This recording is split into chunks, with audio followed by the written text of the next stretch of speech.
So I'm also the commercial director of OpenGift, and OpenGift is the first open source platform on the blockchain that enables organizations to acquire open source technology in a very, very simple process, effectively. So what we do is you can go onto the website. It's actually operational and live now, so it's not one of these blockchain ideas that might work. We're actually transacting. We've just started taking customers. And so what we do is, so if you've got a problem and you want to utilize open source technology for it, you can just go on there and just specify what problem you're trying to achieve, what your current platform, what your current technology infrastructure is. And then a curator, a project manager, will look at that, inspect it, and then they will post your requirement onto the site.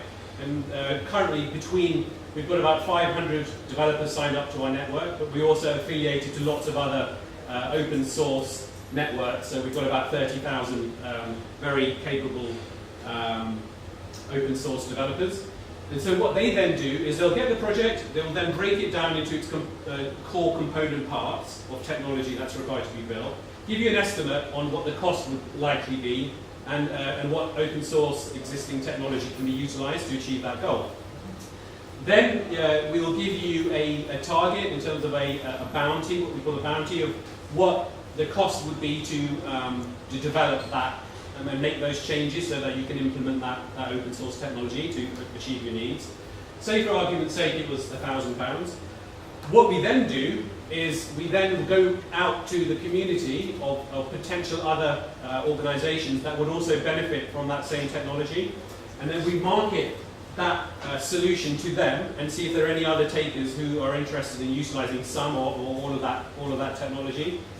And then so they become co-sponsors, so they then contribute towards that original cost. So if we got just an additional organization, that cost would be reduced by 50%.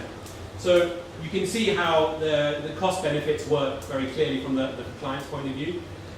In addition to that, because it's on the blockchain, and each of the developers who are now, once a project starts, they're working on their key component part of their tasks, and they're usually the tasks they're very good at.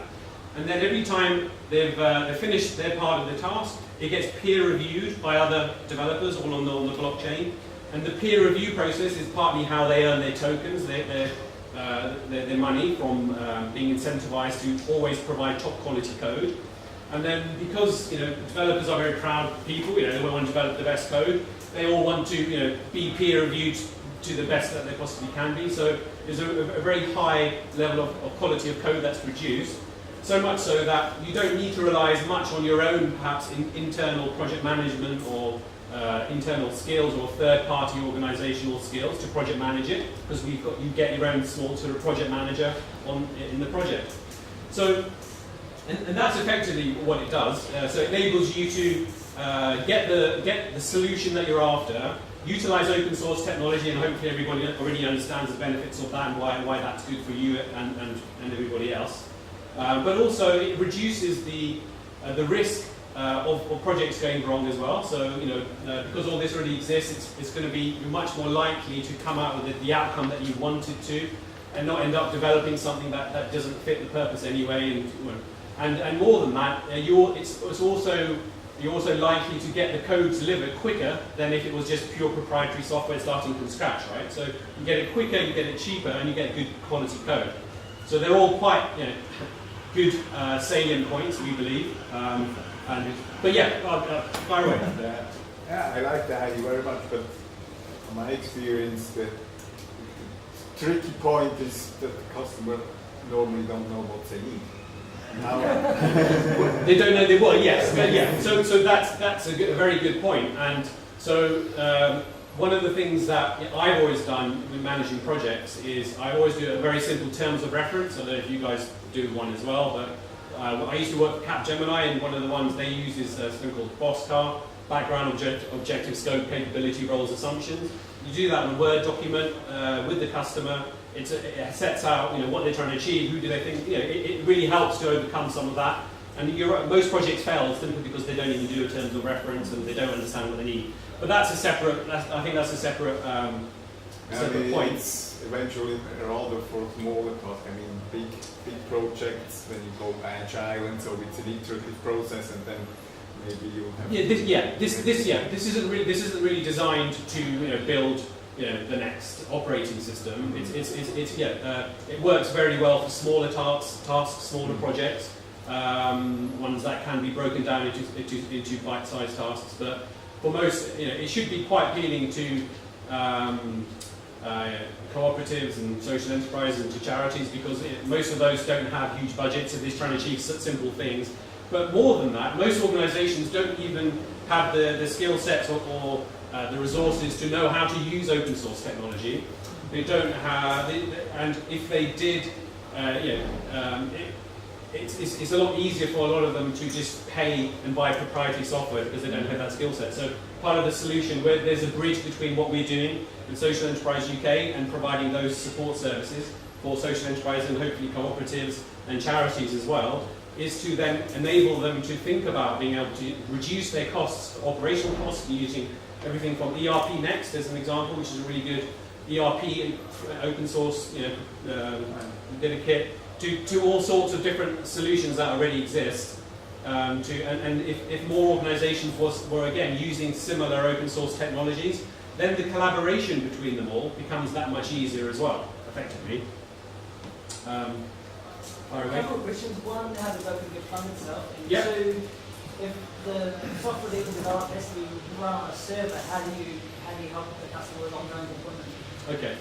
So it's basically, we charge, the business model is it's a pure commercial business, so we charge a percentage of the amount that we save you. So it's between 10 and 50% in terms of the fees that are charged. So we charge you roughly about 10% of the project in terms of the cost of developing the software, if we weren't able to find you an additional co-sponsor to fund the project. If you post a project and we find an additional sponsor, so if you've reduced the cost of developing it even more so, then we charge you a much larger percent of that, of the amount you save, because it works out in your favour. In terms of your second point, how do we... So how do you make sure you're not dumping a piece of software which then, once the server needs its first patch, they don't know what to do? For every organisation will have different needs, but a lot of time with open source software, as you probably know, it needs to be hosted on on their server. So the kind of the services that we've done in the past is we support their existing infrastructure providers with the know-how, and that goes back to training them with the resources that they need. But we haven't had a request, because we're a very new company, organisation, so haven't had a request about facilitating that as yet. But so it's a good question. I was just interested because it seems like there's definitely scope where they're sharing development. Yeah. There's always going to be that proportion of customization. Absolutely, yeah. Which I'd be interested to know how does that factor in how you would sort of structure it. Yeah, so the beauty of how we do that is, as I said, what happens is whatever the scope of the project is, the project gets broken down from being a project in terms of what it's trying to achieve into its component tasks, and because each developer is only focused on effectively building their component task, and then once they've built their component task, once it's been peer reviewed and signed off and goes to the next stage, then someone else within the team will recompile all of those component parts into the project itself. So that makes it much easier for customization, because if there were two clients, the first client might have 15-20% modification requirements, and the second one might have, say, 10%. Then you could just focus on the aspects that relate to those tasks. So and then the additional time benefits correlate to the two. So coming from someone that is part of a cooperative design agency, this whole idea is quite interesting for me. I'd also be interested to know With the developers, Yeah. are they based, is it going to be a bit like a Fiverr concept where developers are based all around the world Yeah. and you're competing against people working for $10 a day? Yeah. So then the markup for you guys, it can be really easy to add, but then it kind of kills off, like people in this country obviously can't work for £10 a day. Sure. Yeah. So is that what you're competing with, or is it all localised to where you're based? It's a decentralized. Effectively, we're sort of working towards it becoming completely decentralized. But yeah, it's the idea is to use the best developers available at the time, wherever they may be. But it's about the best level of code. Not The big difference. Whoever's used Fiverr will know. Fiverr in doesn't give you the best results out. So it's about and because it's being peer reviewed. And developers want to build a reputation for being the best developers in their specific niche. They're able to charge higher premiums, and it's not about. So the cost reduction really comes more about, first of all, utilising open source compared to proprietary in the first place. And because one of the biggest problems for non-techies in using open source is, first of all, when you go to GitHub and you're not a developer, it's like, you've got no idea what the stuff does, right? Unless you're going to download, you've got to be you have to be very techy to even contemplate using a lot of the stuff that already exists. But what we're doing is we're providing up an interface between GitHub. We're creating our own repository to achieve that as well. But it's about the best possible quality code being developed. But the cost reduction comes from utilising the open source compared to the proprietary solution. And then getting co-sponsors, finding other people. That's why it's so perfect within the cooperative network, if you like, because a lot of you guys might want something similar. You probably have the same goals, and if you're contributed, towards that project, the cost would be minimal, but you could afford to pay the developer a fortune and get the best developer. But because you're all contributing towards it, you're saving yourself a lot of money, and you're getting it delivered by the best developers, which you couldn't afford to do yourselves. Unless you were extremely lucky. So that's how it works in regards to quality. But we don't restrict location. It's going to use open source itself, but the main factor is time, not so much if it's open source or proprietary software. Yeah, so time is a big Obviously, where people are based does make Yeah. Just following on from that, could you explain how the bidding process works? Like if you are a developer, like is there actually competition? It's not, no. It's like more than the tasks and... It's not, we wouldn't describe it as a bidding process. It's just an RFQ, it's more like an RFQ, so it's about, a request for quote, so just like a standard in the commercial world with the tendering processes, a request for quote. RFX is request for information or pricing or actually proposals, tenders, that kind of thing. So it's just a case of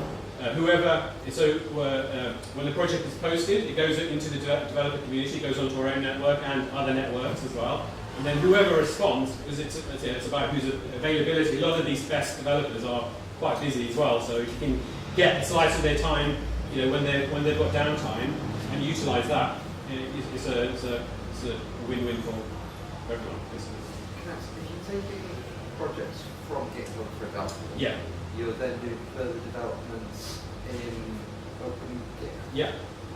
How does that then go back Yes, into the exactly. It's all So it keeps the open source. That's a huge focus. But so the difference is, with our own repository, so when a project's finished, it goes back onto GitHub, but then it also goes onto our repository. Our repository is 10 times better than GitHub because it also has all the documentation, right? So a non-techie can go on there and say, oh, what's this project about? What does it? I could go through it, we don't have time, but what's it trying to achieve? How does it work? What documentation exists? So it's much more user friendly. But again, the whole point is it goes back out. It's open source, and then everyone else can utilize it for free. If it meets their needs without any more development time. The code get paid only in cryptocurrency? No.